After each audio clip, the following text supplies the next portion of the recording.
عادت کر رہا ہوں، انتہائی صاحب درد شخصیت ہیں اور آپ نے بھی ادارہ معین الاسلام کی طرح کا بلکہ اس سے بہتر ایک ادارہ جامعۃ الحبیب کے نام سے قائم کر رکھا ہے کریپڑ شریف میں۔ میری مراد جناب حضرت علامہ صاحبزادہ پیر سردار احمد عالم قادری صاحب ناظم جامعۃ الحبیب کریپڑ شریف، آپ تشریف لاتے ہیں اور آپ سے مخاطب ہوتے ہیں۔ الحمد للہ والصلاۃ علی نبیہ وعلی آلہ وصحابہ المتأدبین بآدابہ، اما بعد فقد قال اللہ تبارک و تعالی فی القرآن المجید والفرقان الحمید، اعوذ باللہ من الشیطان الرجیم، بسم اللہ الرحمن الرحیم، والضحیٰ واللیل اذا سجی۔ قبل ازیں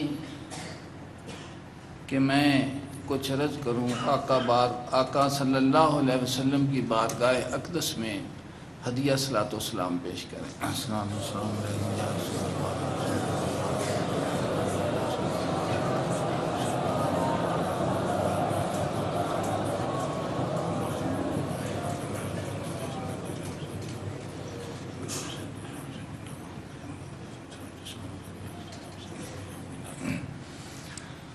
جناب صدر محفل سید اکرم شاہ صاحب دامت برکاتہم العالیہ، حضور صاحبزادہ فاروق احمد صاحب میروی، جناب صاحبزادہ محبوب حسین صاحب اور مرزا صاحب اور پروفیسر ڈاکٹر صاحبان اور بڑے ہی قابل قدر طالب علم دوستو بھائیوں، میں نے قرآن پاک کی آیت کریمہ عرض کی ہے۔ اللہ تبارک و تعالیٰ فرماتا ہے والضحیٰ واللیل اذا سجی، کہ قسم ہے مجھے ضحیٰ کی۔ عارف روم نے اس کے متعلق اپنے ذوق کے مطابق فرمایا ہے، زین سبب فرمود حق، زین سبب فرمود یزداں والضحیٰ، والضحیٰ نور ضمیر مصطفیٰ۔ رومی فرماتے ہیں کہ والضحیٰ کی بڑی بڑی تفسیریں آپ پڑھیں گے، اس سے کوئی چاشت لیتا ہے، کوئی سورج لیتا ہے، کوئی دن لیتا ہے۔ فرماتے ہیں زین سبب فرمود یزداں والضحیٰ، والضحیٰ نور ضمیر مصطفیٰ، کہ یہ جو قسم اللہ کی ذات پاک نے والضحیٰ کہہ کر اٹھائی ہے، یہ حضور صلی اللہ علیہ وسلم کے قلب اطہر کو جو نور عطا فرمایا گیا ہے، اس یہ نور کی قسم ہے۔ اور یقینی طور پر اہل علم کی محفل ہے، صوفیاء کرام کی جگہ ہے، اہل درد سوز و گداز بیٹھے ہیں، تو آپ نے یہ سنا ہوگا کہ ایمان جو ہے تصدیق کا نام ہے، توحید و رسالت کی تصدیق کا نام ایمان ہے۔ اقرار باللسان و تصدیق بالقلب، اور تمام آدمی کہتے ہیں کہ ایمان نور ہے۔ رومی فرماتے ہیں کہ یہ جو نور تو حاصل کر رہا ہے، یہ کہاں سے نور تجھے ملا ہے؟ عرض کرتے ہیں کہ بارگاہ ربوبیت سے یہ حضور کے قلب میں آیا ہے، حضور کے فیضان سے تیرے دل میں اترا ہے۔ تو ادارے کے حوالے سے میں مولانا روم کی ایک بات کہتا ہوں، اس کو آپ غور سے سنیں اور اس پر توجہ کریں۔ رومی فرماتے ہیں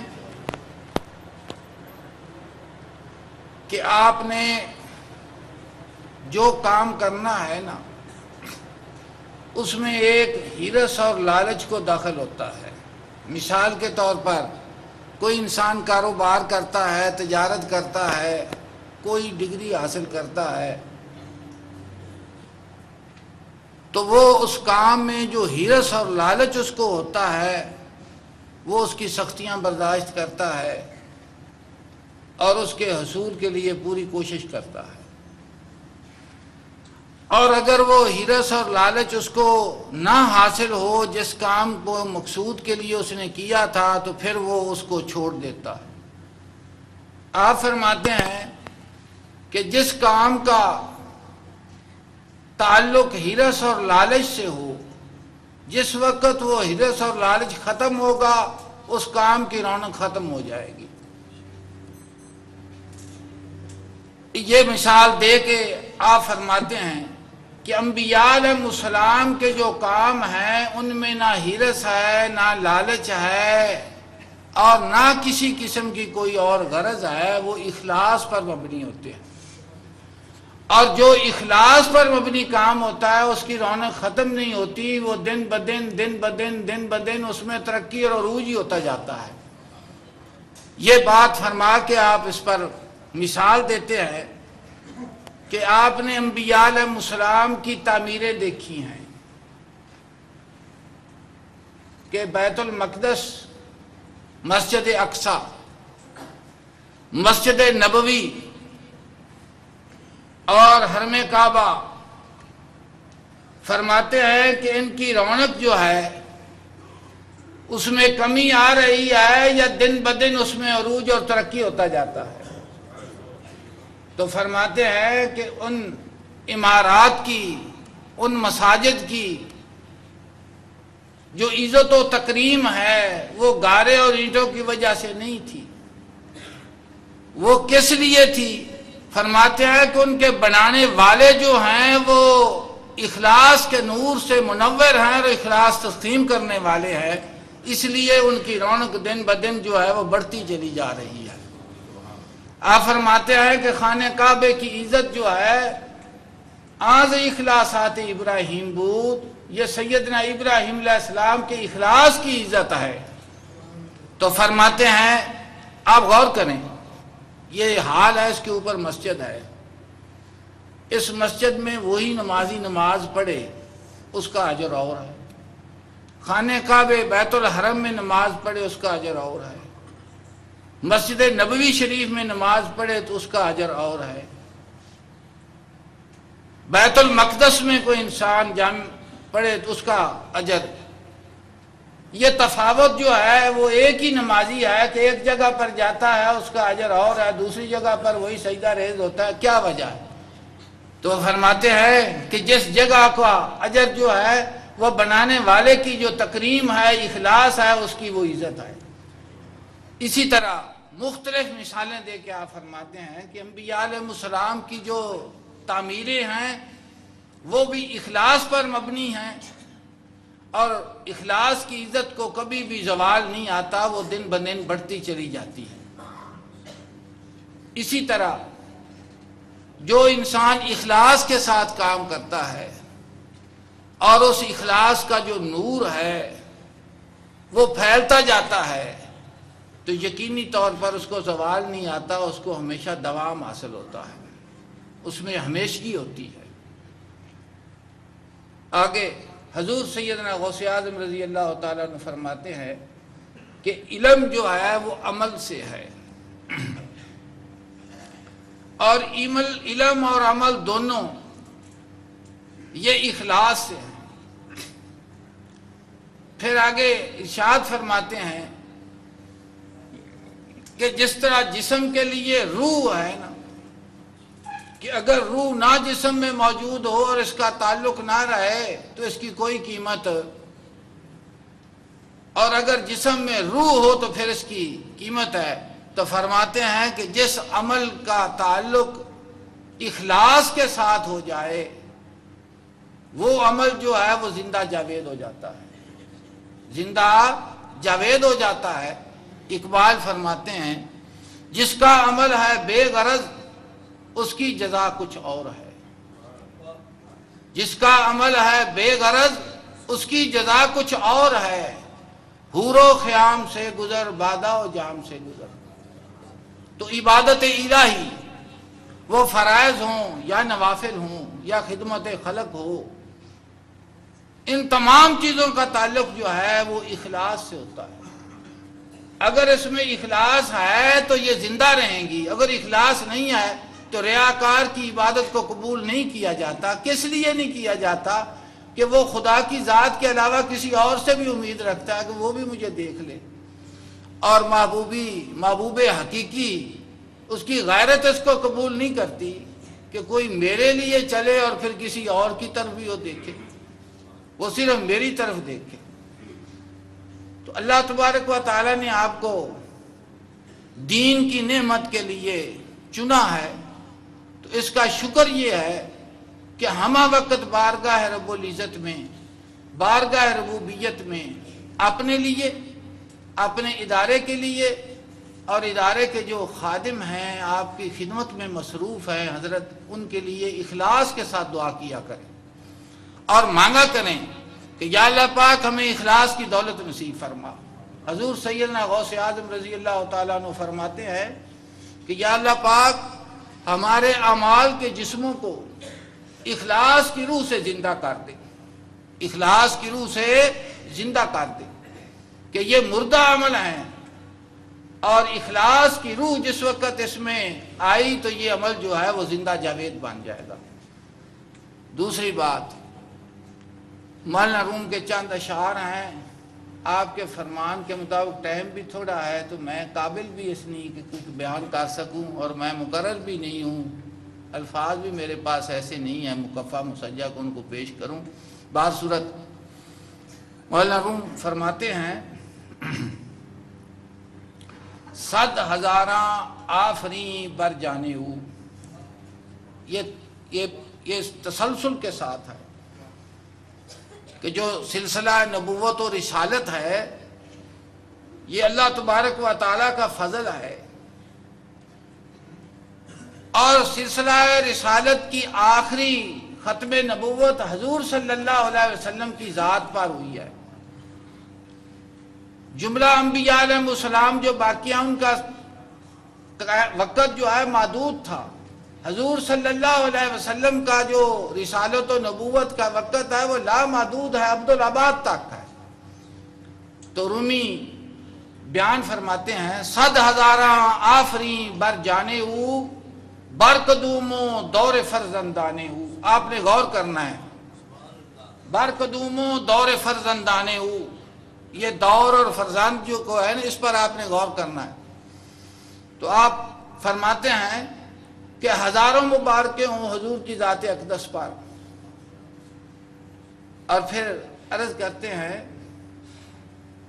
صرف آپ کی ذات پر ہی ہزاروں مبارکیں آپ کی ذات اقدس پر ہی نہیں ہیں، بر قدوموں دور فرزندانے ہو، حضور کے جو فرزند ہیں، حضور کی جو اولاد ہیں ان پر بھی ہزاروں مبارکیں ہیں۔ یہ فرزند کی تشریح کرتے فرماتے ہیں آگے، آ خلیفہ زادگانے مقبلش، کہ حضور صلی اللہ علیہ وسلم کے وہ با اقبال شہزادے، وہ حضور کے نائب، آ خلیفہ زادگانے مقبلش با اقبال خلیفے حضور کے نائب، وہ کون ہیں؟ زادہ انداز عنصر جان و دلش، جن کی تخلیق اور جن کو جو بنا ہے وہ کہاں سے بنے؟ زادہ انداز عنصر جان و دلش، وہ حضور صلی اللہ علیہ وسلم کے قلب اور روح اور فیضان سے ان کی تخلیق ہوئی ہے، پیدا ہوئے ہیں۔ آگے پھر فرماتے ہیں، گر تشریح کرتے ہیں، فرماتے ہیں غرض بغدادو ہرے یا ریاند، وہ حضور کے با اقبال شہزادے، ایک تو خلفائے راشدین ہے نا، خلفائے راشدین، کیونکہ حضور کا زمانہ عبدالآباد تک ہے، حضور کے نائب، حضور کے خلفاء راشدین، صحابی، پھر تابی، پھر تبع تابی، پھر تبع، اس سلسلے اور آگے قیامت تک۔ یہ آپ نے شعر اردو میں ہر جگہ پڑھا دیکھا ہوگا، ہر دور میں چلتا ہے پیمانہ محمد کا، آباد خدا رکھے میں خانہ محمد کا۔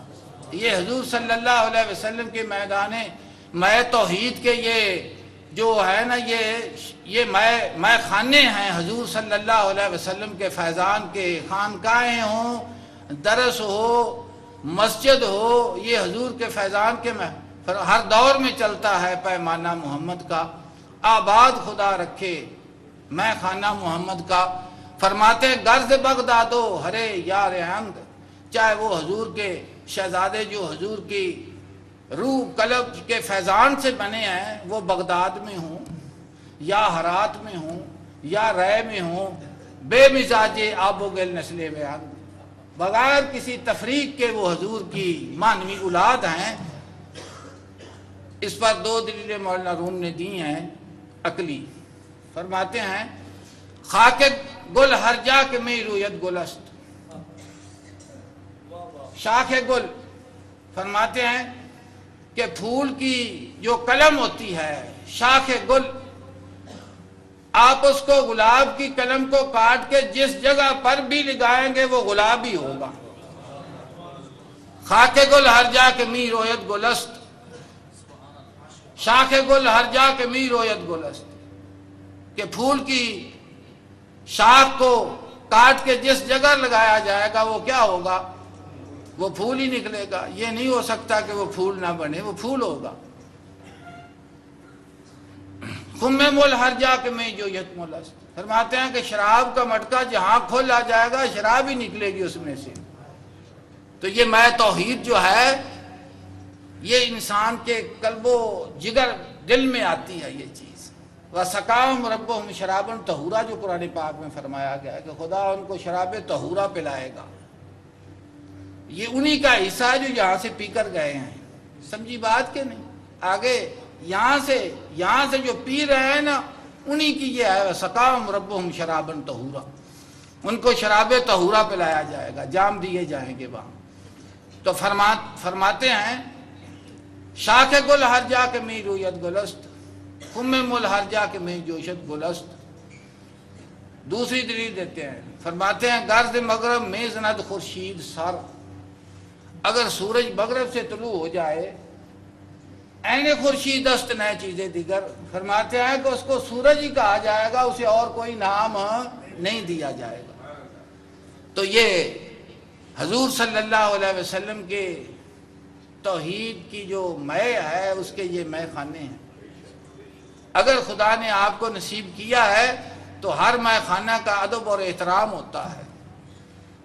اگر ادب و احترام سے پئیں گے، اخلاص سے پئیں گے، لالچ سے بری ہو کر پئیں گے، یقینی طور پر اس کو قبول کیا جائے گا.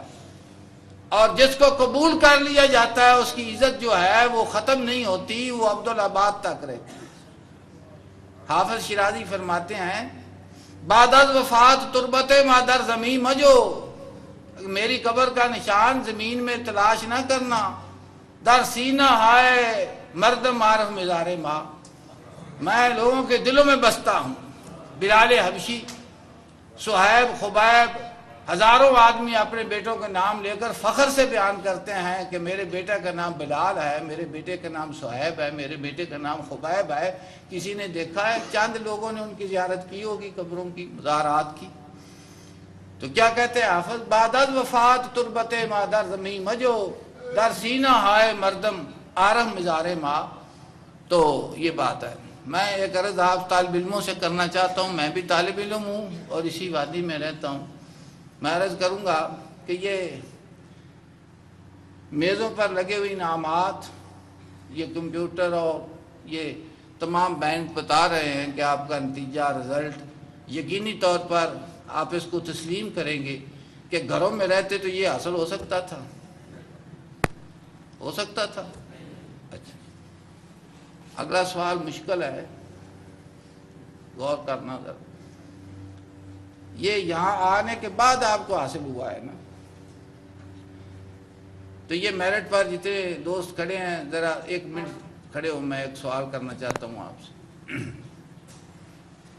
یہ کامیابی یقینی طور پر آپ کو حاصل ہوئی ہے ادارے میں آنے کے بعد.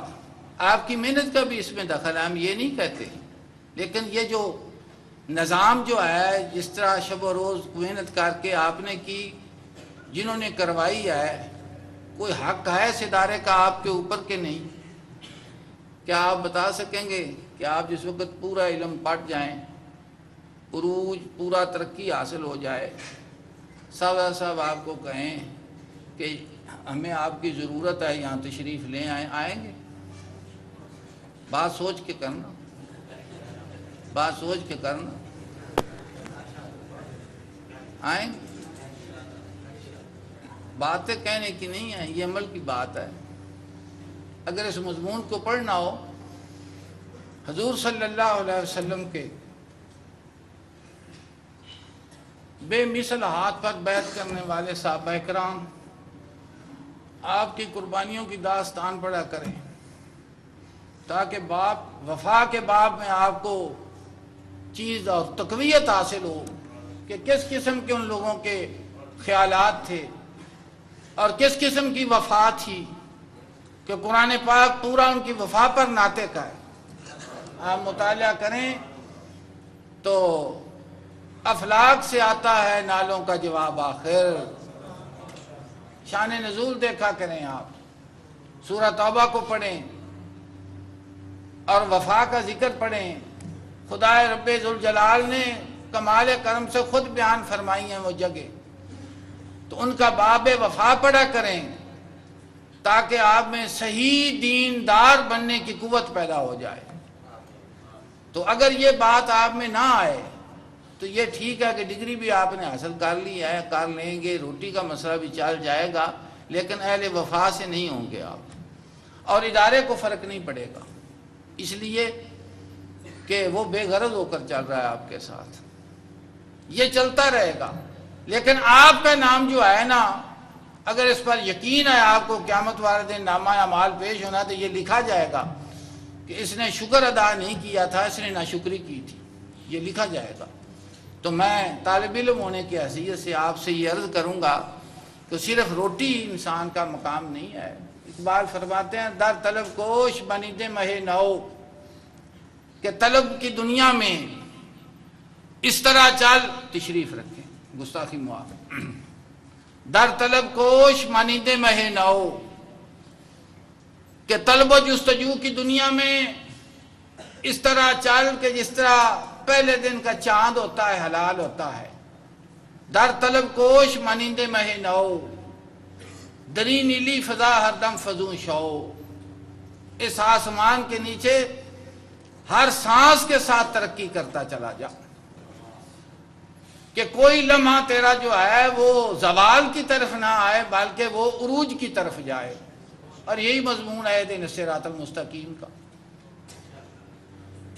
در طلب کوش مانند مہ نو، دری نیلی فضا ہر دم فزوں شو۔ اگلی بات بڑی پتے کی ہے، مقام خیش اگر خواہی دریں دیر، اس بت خانے میں یہ کائنات جو ہے خدا نے سجا دی ہے نا، زین للناس حب الشہوات من النساء والبنین والقناطیر المقنطرۃ من الذهب والفضة، خدا نے ذکر فرمایا ہے، اس کو سجایا گیا ہے، آراستہ کیا گیا ہے۔ یہ دنیا کی زندگی کا مال و متاع ہے، دنیا کی زندگی گزارنے کا ایک سلیقہ طریقہ ہے، اور خدا نے انسان کو سب کچھ مہیا فرمایا ہے۔ تو فرماتے ہیں مقام خیش اگر خواہی دریں دیر، کہ اس بت خانے میں آراستہ چیزوں کو دیکھ کر تیرا یہ مقام نہیں، اپنا مقام پہچان۔ وہ کیا ہے؟ بحق دل بند و راہ مصطفیٰ رہو، اپنے دل کو اپنے دلدار کے ساتھ وابستہ کر دے، اور آقا صلی اللہ علیہ وسلم کی رستے پر چل، حضور کے نقش قدم پر چل۔ وہ فرماتے ہیں تیری راہ گزر میں جانا، میں وہ خاک راہ گزر ہوں، تیری راہ گزر میں جانا، میں وہ خاک راہ گزر ہوں، تیرے ہر خرام پر جو تیرا نقش پا بنی۔ تو یہ حضور صلی اللہ علیہ وسلم کے دین کی خاطر آپ نکلے ہیں، اس عاجزی کے ساتھ، انکساری کے ساتھ، اس محبت اور شوق کے ساتھ ترقی کرتے چلے جائے، ترقی کرتے چلے جائے، ترقی کرتے چلے جائے، عروج ہی عروج ہو، اور مومن کا سفر کہیں ختم نہیں ہوتا۔ موت آئے نا، حضور سیدنا غوث اعظم رضی اللہ تعالیٰ عنہ فرماتے ہیں کہ مومن کی منزل جو ہے وہ زندگی سے موت نہیں ہے، زندگی سے زندگی کی طرف جا رہا ہے۔ وہ ایک لحظے کا سکتہ ہے، پھر حیات ہے، پھر کیا ہے؟ حیات ہے۔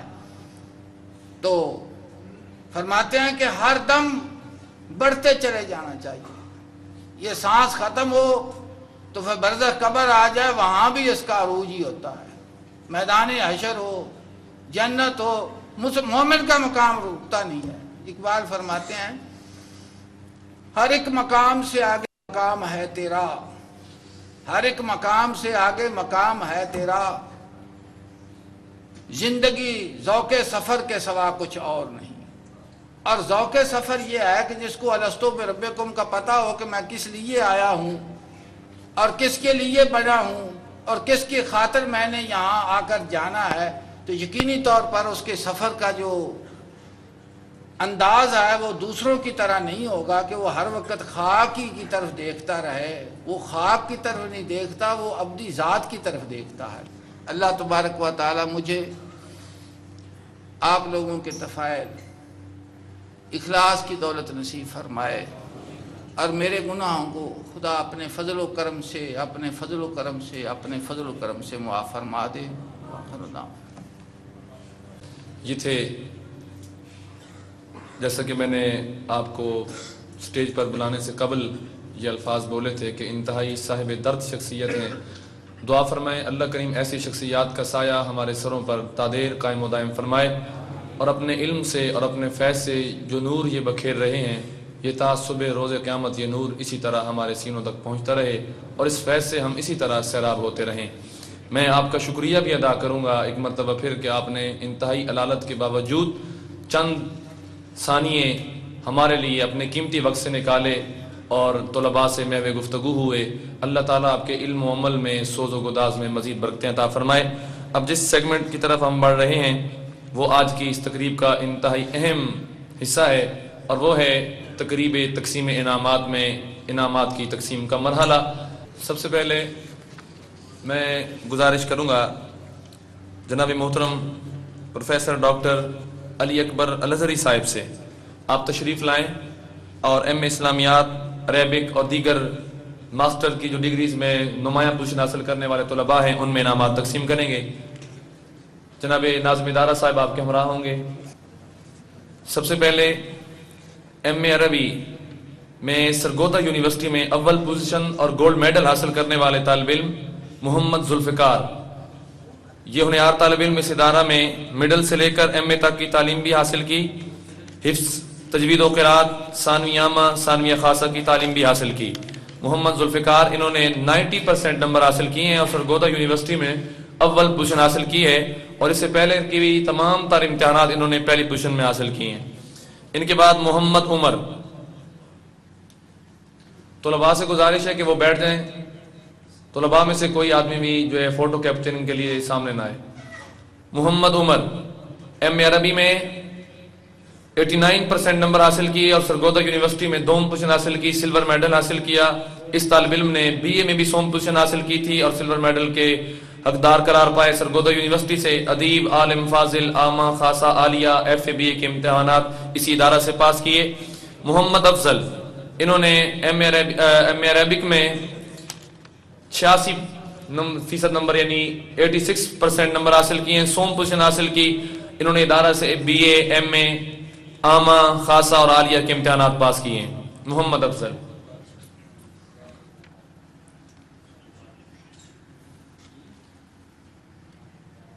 محمد عارف اقبال ایم اے عربی پارٹ 1 میں سرگودا یونیورسٹی میں دوم پوزیشن حاصل کی، 75.75% نمبر حاصل کیے ہیں. ادارہ ہی سے ایف اے اور بی اے کے امتحانات بھی پاس کیے، ادیب، عالم، فاضل کے امتحانات بھی پاس کیے. ان کے بعد ظہیر احمد ایم اے عربی پارٹ 1 میں 86.27% نمبر حاصل کیے ہیں، سرگودا یونیورسٹی میں اول پوزیشن حاصل کر رہے ہیں. اور یہ ادارے کے وہ ہونہار طالب علم ہیں جنہوں نے حفظ سے لے کر ایم اے تک اور پرائمری سے لے کر ایم اے تک کی مکمل تعلیم اس ادارے سے حاصل کی. ایف اے میں دوم پوزیشن حاصل کی سرگودا بورڈ میں، اور اس کے علاوہ ادبی مقابلہ جات کے حوالے سے پورے پنجاب بھر میں ایک نامہ ہوا، اپنا ایک بہترین نام رکھتے ہیں اور 20 انعام حاصل کر چکے ہیں. انتہائی ہونہار طالب علم ہیں ظہیر احمد. ان کے بعد محمد کیسر نواز ایم اے اسلامیات میں 84.27% نمبر حاصل کیے ہیں. ادارہ میں ان کی اول پوزیشن ہے اور سرگودا یونیورسٹی میں دوم پوزیشن حاصل کر رہے ہیں. اس کے علاوہ بی ایڈ میں بھی دوم پوزیشن حاصل کی. محمد کیسر نواز انتہائی ہونہار طالب علم ہے، ایف اے، بی اے، ادیب عربی، عالم عربی، فاضل عربی، ثانوی عامہ، ثانویہ خاصہ اور عالیہ تک کے امتحان یہاں سے پاس کر چکے ہیں. محمد جنید ظفر ایم اے اسلامیات میں ادارہ میں انہوں نے دوم پوزیشن حاصل کی ہے، 70.04% نمبر انہوں نے حاصل کیے ہیں. ایف اے، بی اے، ادیب، عالم، فاضل کی تعلیم بھی اس ادارہ سے حاصل کی. ان کے بعد محمد طارق، انہوں نے ایم اسلامیات کے اینول امتحان میں 650 نمبر حاصل کر کے 100 پوزیشن حاصل کی. انہوں نے بھی ایف اے، بی اے اور ادیب عالم فاضل کے امتحانات اسی ادارہ سے پاس کیے ہیں. محمد کاشف مبین، انتہائی ہونہار طالب علم ہیں، ایم اسلامیات میں حسن کارکردگی کا انعام حاصل کر رہے ہیں. 624 نمبر حاصل کیے اور اس کے علاوہ بی ایڈ میں اول پوزیشن حاصل کی ہے ادارہ میں. دونوں انعامات کی اکٹھی شیلڈ حاصل کر رہے ہیں محمد کاشف مبین. محمد سجاد، ایم اسلامیات میں 614 نمبر حاصل کر کے حسن کارکردگی کا انعام اور بی ایڈ میں 100 پوزیشن حاصل کر کے ایوارڈ حاصل کر رہے ہیں.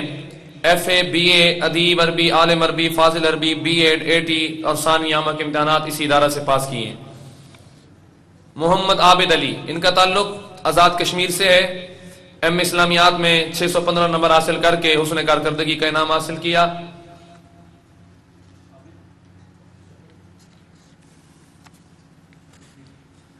ان کے بعد محمد اعجاز، ایم اسلامیات میں 600 نمبر حاصل کیے، حسن کارکردگی کا انعام حاصل کر رہے ہیں. اس طالب علم نے قرات کے علاوہ middle, matric, F A, B A, عامہ، خاصہ، عالیہ، ادیب عربی، عالم عربی، فاضل عربی، بی ایڈ اور اے ٹی کے امتحان اسی ادارہ سے پاس کیے ہیں. محمد شکیل، ان کا تعلق ضلع ننکانہ صاحب سے ہے. ایم اسلامیات پارٹ 1 سرگودا یونیورسٹی کے ریگولر طالب علم ہیں. 79.36% نمبر حاصل کیے، اول پوزیشن حاصل کی. حفظ، میٹرک اور ایف اے اور بی کی تعلیم اس ادارہ سے حاصل کر چکے ہیں. محمد اصغر، ایم اسلامیات پارٹ 1 سرگودا یونیورسٹی سے دوم پوزیشن حاصل کی. Matric, F A, B A, تجوید کا 2 سالہ قرات کورس، سبق قرات، ایم اے عربی اور اس وقت سرگودا یونیورسٹی میں ایم فل کے اسٹوڈنٹ ہیں. میں شکریہ ادا کروں گا جناب ڈاکٹر علی اکبر الازہری صاحب کا.